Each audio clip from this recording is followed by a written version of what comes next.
Hi everybody, I'm Robin and these are my reflections, and today we are here to reflect on the Stokes Gothic Oracle. This is something, it's not new. I picked this up last year, around this time actually, and I never used it. Look at those wings. Also, that's all like foiling. It's pretty cool. It's pretty cool. It's a dragon. Um, so I picked this up last year and I didn't use it. And I think what happened was, I opened it to look to make sure all the cards were there and check and make sure nothing was wrong with it. And then because I didn't use it in the Halloween season, I put it away and then I just pulled it back out and realized I actually forgot I even had it. So but I'm curious to use it. And since it's in order, I thought we'd walk through it because I think that there are a couple of decks that I picked up this year that actually might go with this deck. So maybe it will prompt me to use it this year. So let's take a look. Imagine a land of lush forests and majestic mountains inhabited by dragons, fairies, and unicorns. Here, you will also meet the beautiful enchantresses who harness their magic and share it in Anne Stokes' Gothic Oracle, a collection of 48 cards, each with a story to tell. Though seemingly far away, this fantastical world reflects your own experiences and desires as it activates your intuition, leading you to profound wisdom and insightful guidance. Includes 48 red gilt edged cards and a 114-page illustrated gilt edged book written by Stephen Bright. Yes. So Stephen Bright is the reason I bought this deck. I am a fan. I have his Spirit Within deck. I love the guidebook in that deck. It really it was a joy to read when back when I got it, I was reading all the guidebooks that came with my decks. I still read them, but it takes me a little longer now. But look at this beautiful blood red, like this is nice. Yeah, I'm already here for this. I knew it had red gilt edges. Look at the edges of the, I mean, just the, whew, yes. I don't know if you can, is it? Yeah, there you go. Nice. It's a vibe. This is a whole vibe. I'm sorry. So like that's a vibe. Anyways, so the box is a vibe. The backs are cool, but I'm not a huge fan of Anne Stokes, but I bought this because I like Stephen Bright and I knew he wrote the guidebook. So yeah, I'm excited to kind of see if I'm gonna like this deck. I have actually bought two decks this year that I think are gonna go really well with it. So we'll try them together in the end. And I think that's what's making me kind of want to use it. This is in order. I thought we'll walk through it first so I don't have to put it back in order. And then we'll look at the pairings and then I'll use it. But I'm really curious to see if the two decks that I picked up this year, I got two new vampire decks, which is so crazy because for years I only had 1.25 vampire decks. And then I had one more last year. And this year I got two more. So I don't know. I think I'm done with the vampire decks, but we'll see. So this is maybe I should make a video on the vampire decks. Ooh, I don't know. Let me know in the comments below if you guys would want to watch something like that. I don't know. Maybe there are already videos out there. Anyways, these are the backs. Beautiful dragon. It says Anne Stokes Collection on the little emblem there. They are glossy cards and they are a little bit larger than a normal Oracle size card. I would say they're probably akin to a Blue Angel size card. So let me get a couple cards to compare them with. Hold on one second. Okay, so let's just give this a comparison. This is a normal size tarot, a tarot size Oracle card. Normal tarot size. You can see that they are, a good bit taller and a good bit wider. This is a US Game Systems. This is the Tree Keeper's Oracle. This is like any of those Angie Sullivan's decks, or they're slightly bigger than tarot Oracle size, the glossy ones that come in the magnetic boxes. That's this one, and all of them are the same size. You can see that it's a little bit bigger and a little bit taller than that one. So here's tarot, just to keep a running tally. There's the tarot, there's that one, and here's this one. And this is a Hay House deck. Okay, just to see. So they're the same width as a Hay House, but a little bit taller. So there you go. Hope that helps. They're a little bit of a different size. I like these bags, but they're a little creepy, not gonna lie. Okay, so let's get into it. Let's take a look at this book real quick. This is why I bought the deck. So it looks like I opened it. I did crease it. Ooh, look, no, I didn't open this because it's still, but look, can you see? It's like a red gilded edge. I like it. It reminds me of those books when I was a kid. Anyways. All right. Anne Stokes Gothic Oracle, written by Stephen Bright, artwork by Anne Stokes. All right. It says, imagine a world, if you will, unfamiliar and distant from our own, but close enough for you to relate to. Timeless, in fact. Consider a landscape inhabited by dragons and unicorns, filled with lush forests, mountains, and rich, turbulent seas. It might seem a million miles away, but if you take a deep breath and allow your imagination to take you for a ride, it's much closer than you might have thought. The situation portrayed within the mystical world of this oracle deck are not a million miles away from our own. You might not have a unicorn as a familiar or a dragon to guide you from one place to another, but we all still face similar obstacles to the women inhabiting this fantastical terrain. Their desires for joy, trust, and true love are no different from our own. The fight for freedom, individuality, and justice is the same. Anne Stokes' Gothic Oracle is a collection of 48 cards, each with a story to tell. These stories all concern situations and emotions you will recognize from your own experiences.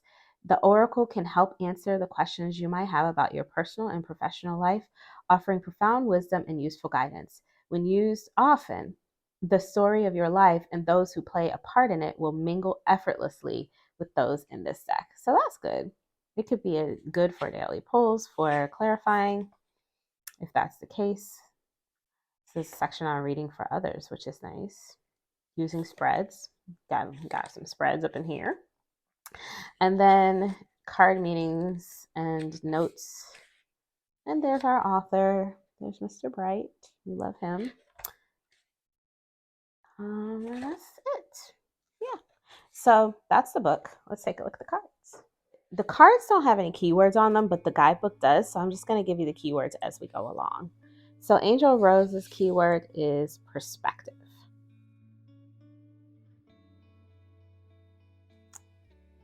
Caution. I'm not even going to try to pronounce this name. What I believe is that this one is freedom. I'm just going to read this. It says, a vampire sits upon her coffin, refreshed from her slumber. She is awake and ready. True freedom is living a life that allows for choice without constraints. We might think of freedom as being physical, like a vampire in our coffin during daylight hours, but freedom of thought and expression, especially in our being our authentic selves, is a privilege not everyone has the luxury of. Nice. That was just a couple of sentences, and I'm already here for this guidebook. Awaken your magic. The keyword is inspiration and ideas. I think what they've done is they've taken some of Anne Stokes' artwork. This one says Carpe Diem, and then some other things here. Beyond the Veil, the keyword is balance. And Stephen has written, I don't know if he chose the art, which ones to do, or if, it was just like, we're going to use these. The keyword for Beyond Worlds is friendship. That's a lovely friendship card. Look at the background. Her artwork is very pretty. Very 90s. But she was good with the digital art. This was like the beginning of digital art, but she was really top of her game, I think anyway. Independence for Black Unicorn.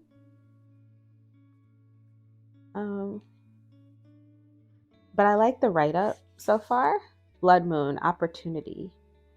These are mostly vampires. Well, this one says a vampire, and it's a vampire. Luck, a girl and her unicorn. Dance with Death is Risk, a young woman. It's not all vampires. It says takes a dance step with the Dark Lord himself, with his skeletal fingers tenderly holding her waist and brushing her shoulders. He sensitively looks down at her red hair adorned with a white flower. This relationship is reminiscent of the marriage between Hades and Persephone. Oh my goodness, I like this so much. I'm not going to read it all, but Dragon Beauty is Gifts. Lovely purple flowers. I don't know why I left this in the box. Dragon Trainer is Skills, obviously. Lovely. Enchantment is commitment. The only thing that I would say so far, I love the artwork. I think it's fun. Unconditional love for eternal bond. Of course, there's no diversity in Anne Stokes' artwork, which I don't love. Never did. Intuition for fantasy forest. But, you know, fierce loyalty, defense. I knew that when I bought it. Oh, look at this dragon. We're just going to stop here while I talk about this because I'm trying to say something, but I can't say it. Okay, fire dragon, a mother's love. I knew that when I bought it, but I wanted the fantasy aspect of it and I wanted the Guidebook. And sometimes I will buy a book I will buy a deck based on the Guidebook author because I like their writing and I want the book. I want to see what they have to say or if they brought something to the deck that maybe I wouldn't normally, like this one where it's like, it's not my particular style of artwork. Look at the way the dragon is like blowing into this other card. Love it. But I like it even more because of the Guidebook. What I do wish is that there were some keywords on these cards. I mean, there are titles, Forever Yours, but the book has keywords, love, and I wish they would have just put love like small under there. It would have made them easier to use. But the write-ups in the books are small. Gothic prayer, the keyword here is hope. Beautiful. The write-ups in the book are small and they're lovely to read. His writing is lovely, so I don't mind doing this. But if I was doing a larger spread, because I know there were some larger spreads in this book, I saw a spread that was like, yeah, see, like this one is 6 cards. So yeah, that means reading 6 write-ups, right? But there are some keywords, so you could just go by the keywords, right? Like this is secrets. And it does give you, like, if you read the first couple sentences and then jump down, you can get it. An alluring mermaid lies inside a watery cave. If this card turned up in your reading, so you can just jump down if you were trying to do something, And then after a while, I think using this deck for a while, I think I'll probably be able to remember what. Look at this one. Immortal Night, Deception. Wow. Look at this image. Look at this. A dead person or a skeleton underneath the water. I'm just going to read this. It says, a fairy sits beside a pool. Bathed in blue, she reaches out to the water and illuminates a skeleton beneath the surface. Calm and composed, you might think that she has good intentions, but nothing could be further from the truth.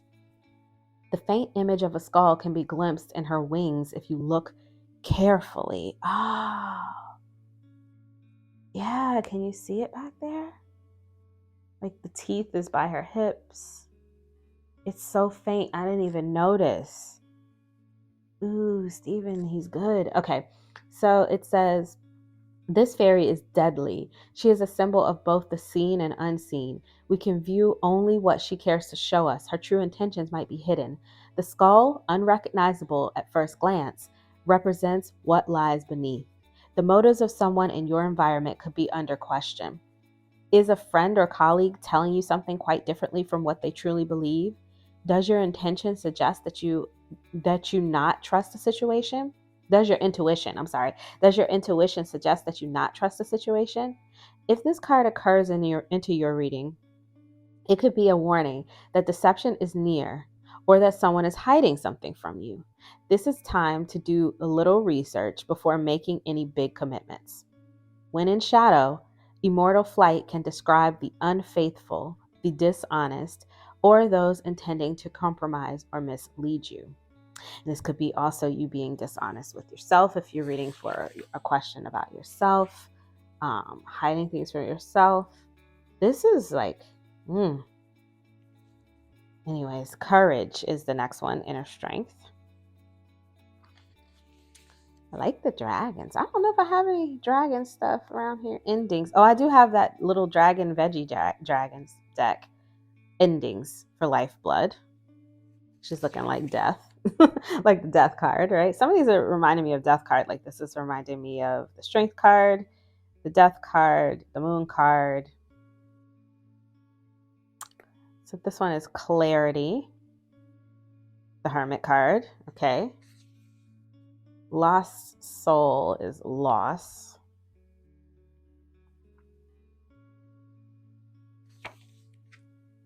What's in her hand? A rose, I think. Yeah.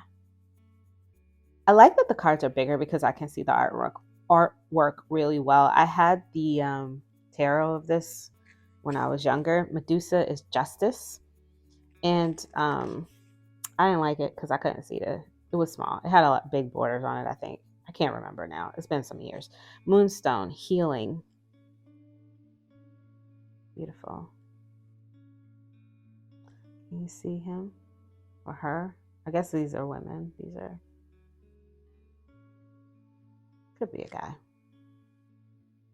I like to have a little male energy in my decks when I can, because it's so hard to find them in Oracle decks, right? Moon Witch, manifestation. North Star, acceptance. The unicorn.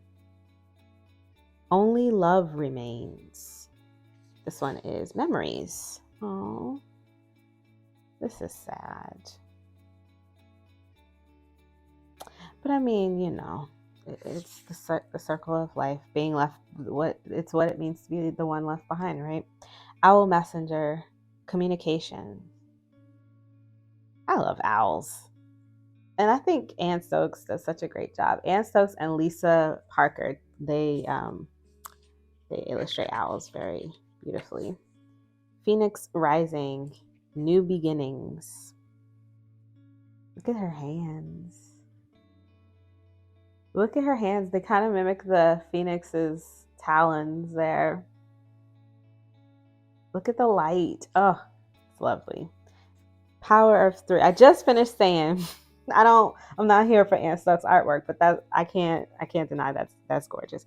Power of 3, cooperation. Maybe it's growing on me. Prayer of the fallen is forgiveness.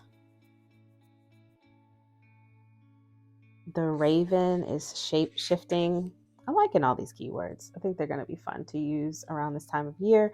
I know there's going to be a whole lot of Halloween spreads coming to Instagram, so this should be fun to pull this in. Rose Fairy is pain. She doesn't look like she's in any pain. I mean, roses cause pain whenever you try to touch them, that's for sure. As soon as I saw this rose, my mind went to, getting poked by some roses, trying to cut them down to get them in a vase. Just a few weeks, well, I guess it's been a few months now ago. Sailor's Ruin, Temptation.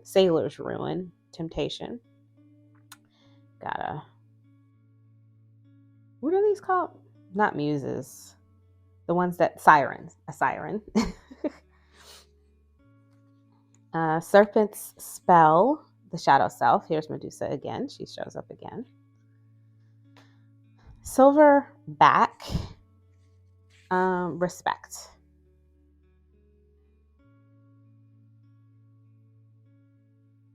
I like the keywords. I think this is going to be great. Partnership.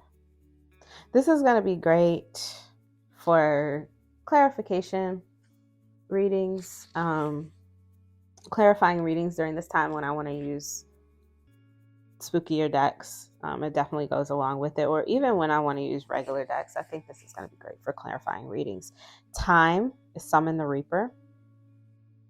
It's got to be careful with making sure I don't scare anybody with these cards because they are a little creepy, and I don't like to scare people when I'm reading for them. Signs. The blessing is signs. This one's not creepy, but some of them can be a little creepy.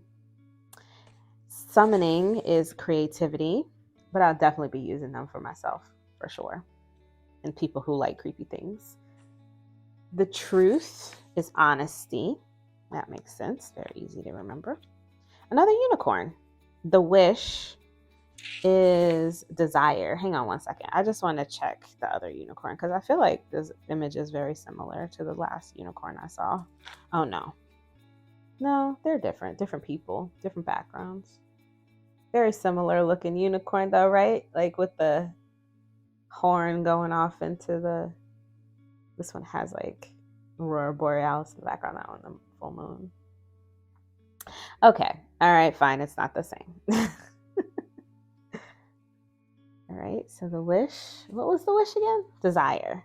Desire. Yeah, I'm not feeling desire in that. I don't know. Maybe. Yeah, I guess it could be. Look at this. Trick or treat. Very Halloween. This is choice. Yeah, that's your choice. Trick or treat. Pick one. Valor is battle. And the last one is Wheel of the Year Cycles. And that's it. Oh, here's our artist. There's Anne Stokes. The fantasy art, Anne Stokes. Look at that. I didn't even see her in here. She works in Yorkshire in the UK with her partner John, son Leo. Cute. I like this picture of her. Anyways, I like these pictures that they put in the back of the guidebooks. I feel like they're here with us. All right, so that is the Anne Stokes Gothic Oracle. Let me just zoom right out. Yeah, I said I didn't like the artwork, but I ain't gonna lie. I went through here and I kind of like this artwork. Um, Maybe it's grown on me. Maybe I've changed. You know what I mean? It's not the art. Maybe I've changed. Because like I said, I had this tarot deck when I was younger, and I didn't. Obviously, I don't still have it anymore. I don't know that I would get it back, but I like this deck, this one, so we'll keep it for sure. Um, and I didn't use it last year, and I think it was because I thought I wasn't going to like the artwork, but I actually really do. All right, so the shuffle, this is a glossy US Games, typical US Games stock with a gilding. It shuffles easier face up for me. Sometimes the gilding creates a little lip that causes it to have a little bit of a problem shuffling. This one is one of those, my copy anyway. Shuffles perfectly face up. So I have short hands. So me shuffling this way is almost impossible, but I can bend it. It's very bendy. So you could riffle. If you did have longer hands, you could riffle them fine. The cardstock is very good, very sturdy. I have lots of decks with this cardstock, so they shuffle great. They hold up, no issues with the cardstock. It does have the red gilding. Now, red gilding, in my experience, does chip off. I have a couple of decks with red gilding, and it hasn't been like. I mean, I'm not hard on my cards, so they're not terrible, but they do. It comes off a little. So just expect that. But it's pretty, definitely pretty while it lasts. And if you are not super, look at that. Oh, if you're not super hard on your cards, I think they'll be fine for some years to come. Now, let's yeah, let's pick a card. And well, we already read from the book, so I don't know if we have anything. Ooh, look at these. I mean, so I know I talked all that mess, but I kind of like this. I'm not gonna lie. I've never really been super into fantasy art, and yet I have some fantasy art style decks that I think I want to pair with this. And I've never really been in the dragons. And then I picked up that, well, I got as a gift that veggie dragons, and I like that one. And I'm liking this one. And I think the guidebook is what really is sending me over the edge with this one. I'm gonna love that guidebook. But let's take a look at some pairings for this. I have 3 decks on my mind that I really want to try with it. That I have gotten since I got this deck. So I didn't have it last year when I had this deck. So maybe that's what's kind of like making me want to pick this up and use it now, because I have some other decks that really go with it. So let's take a look. This is the 78 Tarot Magical. I'm very excited to pair these. I don't know why. They might not even go together, but something about this Anne Stokes like digital art. I feel like this is another giant ass deck. I feel like this one is going to go well with some of the artwork in this deck. Now, this is, if you don't know about 78 Tarots, these are, there's multiple artists here. So they're all digital, I believe, art. I believe. Don't get me to line, I'm not sure. But they lean fantasy. And this one leans fantasy as well. So let's just take a look and see how they look. I mean, right off the bat, I like the way they look together. Yeah, I'm liking this so far. Like every card is different because it's all a different artist. So I don't know. Sorry, it's just gonna have to be in the frame. I don't know, if every card is going to look fabulous with it, but so far so good. And I don't need things to be matchy matchy anyway. It's not a problem for me. So, yeah, I like this one. Definitely. Ooh, look at those. Ooh, look at those. Yeah, I like all the fantasy, all the different worlds happening, worlds colliding sort of thing. Yeah. It feels like, going from room to room in the video game or whatever. I enjoy this because this is already different artwork. And so then this is just like having another artist in the deck, right? So I like this. Definitely like this. I had a feeling I would. Um, this one wasn't the one that was, these weren't the two vampire decks. I had two vampire decks on my mind, but as I was walking through this just now, I was thinking about this one. Look at this hangman. Oof, look at this hangman. Ooh, yes. I was thinking about this one and I was like, I bet you those will go together. And I actually had 78 Tarot Magical out to use for this season because, yeah, it rings Halloween to me. Rings October. So, yeah, we likey. Me likey a lot. And it's bigger. So it'll be nice with these big ass cards. Because sometimes when cards are different sizes, I don't mind breaking up the different art styles. It doesn't have to be matchy matchy, but as far as the sizes, sometimes that can get on my nerves when the tarot is way bigger than the oracle decks or vice versa. So I like that these are close in size. I know that's real shallow, but it is what it is. So that's the 78 Tarot Magical. Okay, so we had to pull this one out. This is the new Llewellyn Vampires, Tarot of the Vampires. I have a whole walkthrough of this deck. I love it. It's like I edged it. I chose that sort of silvery blue that I think it goes really nice with the fronts and the backs because it's like silver, gray, and blue. So it kind of brings it all together. I love this deck, love the guidebook, very excited about it, and I'm hoping that they will go together. So let's see. Let's see. Because this is not one that I had last year when I picked up the Stokes Gothic Oracle. So let's see. So here we are with the. So that's what I mean by the size difference. Now this one's not bothering me so much, but definitely a size difference here. Stop futzing and just look at the cards. Okay. All right. Yeah. I mean, I'm feeling the colors. So, okay. So we have the Emperor with the Raven. What was the Raven again? Change?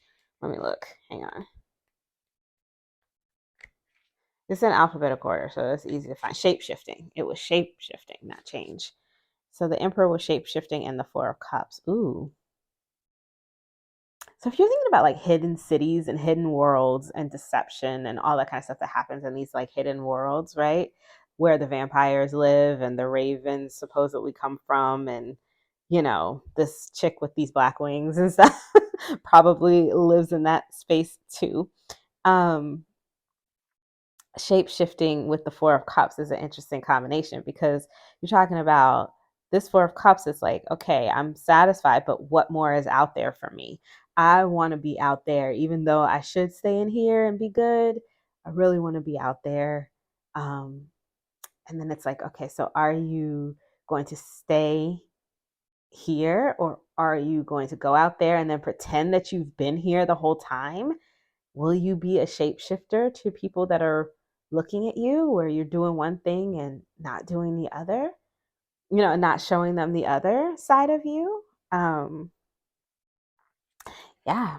So that's an interesting way to kind of think about the story there.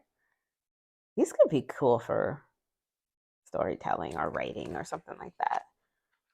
I want to do those storytelling prompts from Amethyst Ascension. So maybe I could pull these in for one of those. This is the 10 of Cups with the 6 of Pentacles and Dance with Death. So Dance with Death. Let me look it up. See, I wish there were some. This is Risk. So the Ten of Cups with the Six of Pentacles and Risk. I don't know, but I wish that there were some keywords on these cards already, because I can already see I'm gonna have to dip into this guidebook because this is curated art. So every time I pull one until I get used to the deck and start knowing the cards, which I mean, yeah, I mean, let's be real. For me, I switch up my decks a lot. So I'm complaining about something that might not be a problem for other people, because if you work with the deck for a month, you're going to learn the meanings. Like, it's going to stay with you. So it's just, for me, I'm like 1 week in, 1 week out, you know? So I'm like, I just want the keywords on the cards. But I do want to read that guidebook anyway. So this will force me into the guidebook. So it might be good. I like this. So we're definitely going to use these together. Okay. This is a tarot of Haunted House. This is a Los Scarabeo production. Sorry for my chewed up box. This deck is kind of old in my collection. This is one of the first decks I ever edged, and I actually didn't do a terrible job. It's a little stripy because some of them got more saturated than others.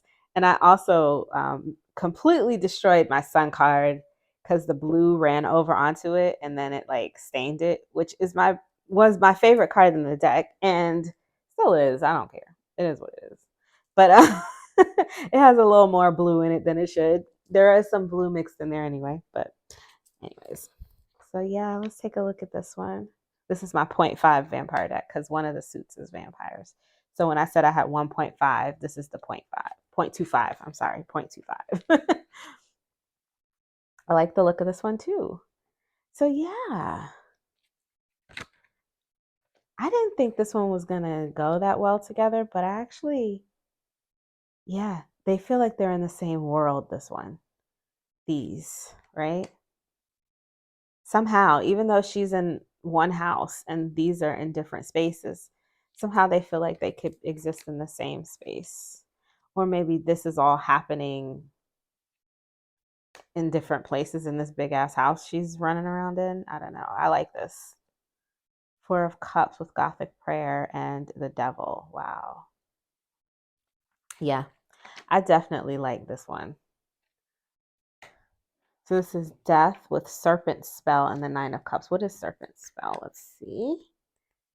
The Serpent Spell is the Shadow Self. Wow. So it's like, are you happy? Are you truly happy, right? Like, are you truly happy, or do we need to like really think about if something needs to change? Oh, there's my sun card. So here you can barely see it in the camera, and you can't really see it in real life too much anymore anyways, but this is where this blue meets the horizon here. Some of this blue is actually stained from me trying to edge the card. It doesn't matter. It doesn't matter. I like this. We like it. Let's try one more. One more. I have one more that's pretty new in my collection that I have not even used yet. It is the newest vampire deck in my collection. I actually picked it up at a used bookstore. I traded some books and I got this deck in exchange for them. And yeah, it was one that was on my radar. This is the tarot. I got the box is put away because this is the Tarot V by Charles Harrington and Alexandro Colucci. I actually wanted to try this one because people have been talking about it for about a year or 2 years now, and it's a vampire deck. And when I got the one from Charles Harrington, this one was actually on my mind, but this is creepy as fuck. So I'm not sure. Look at these backs. The backs are fabulous. I got rid of the box because it was too creepy, and I put it in a bag. And now I'm not sure if I even want to. I'm not sure I even want to be in this world with these creepy ass creatures when I'm reading the deck, but we'll see. Right now, it's still in order because I'm still working my way through the story of the guidebook, which is written by like a vampire master who was written by. It's written in like it's been written by a vampire master, like educating his vampire, supplicants or whatever. Like find this book and let me show you how to be undead without remorse. So I'm just gonna keep these in order because I want to keep them in order until I finish reading the guidebook. because that's the whole reason I bought the deck. I wanted to read the Charles Harrington Guidebook. He's a story writer, and I really enjoy reading his stories. But I don't know, maybe this one can lighten this up a little for me, because these are creepy, not gonna lie, and I'm not sure if I'm ever gonna read with them. But if I bring this in, this one's not creepy. I mean, it has some creep factor. It's spooky, but it's not creepy. Or maybe it's creepy, but it's not spooky, you know? Maybe that's what I'm trying to say. I don't like these together anyway. I mean, they're all right together. I think I just don't know about this deck. That's all. I might do. Let me know if you guys want to see a walkthrough of Tarot V. Maybe we can walk through it together and really take a look at these cards a little deeper once I finish reading the guidebook, and or even before I finish reading the guidebook, and really make a decision on whether this is going to stay with me or not. Yeah, I mean, these would be fine. I'm not feeling the deck. I love this card though. I like that strength card a lot. But yeah, these would read together just fine, and it's a nice contrast in color, so they would break up a little. Yeah, I don't know. You'll have to let me know what you think in the comments below. I know that this deck is pretty old. It came out the same year as the smaller box version of the Heaven and Earth Tarot. So I guess about 2 or 3 years ago. And this one is old. I know I got this last year. It's not old, but it came out last year. So some people might already have these decks. If you're using them together, let me know. Anyways, so I'm out of here. You know, in the comments below, like if you already have this one, have you been using it? What do you think of it? How do you have Anne Stokes? Any other Anne Stokes decks? I know there's a few of them out there. I'd love to hear. I'd love to hear what you're out there, what your thoughts are on this one and the other Anne Stokes decks available. I kind of think I'm gonna like this. I didn't know if I was going to. I really just bought it for the guidebook, but now I'm kind of thinking I might like this. But so I'll let you know. I'll let you know as it goes along. You know, if you come across this deck in like this video in like a year, ask me. I'm gonna use it. I'm gonna try to use it in the month of October and see how it goes. So if you like this video, please give it a thumbs up. It really helps my videos get out there, helps the channel grow. It's very helpful. Thank you to everyone who's been doing that already, who has been sharing the videos and all that kind of stuff. Fabulous. I love it. I'm very happy and thankful and grateful. If you want to see more from me, you can subscribe to my channel. I release videos every few days regarding tarot and oracle. And links in the description box below. I am an Amazon affiliate, so I'll post the Amazon link below as well. If you want to pick this up from them, you know, it would be great if you would use the link because it helps me get a few cents. It doesn't cost you anything. And until I see, oh, this is so cute. I love this one. Trick or treat. Make your decision. Trick or treat. So until I see you next time, stay safe and be blessed. Ha ha ha ha ha.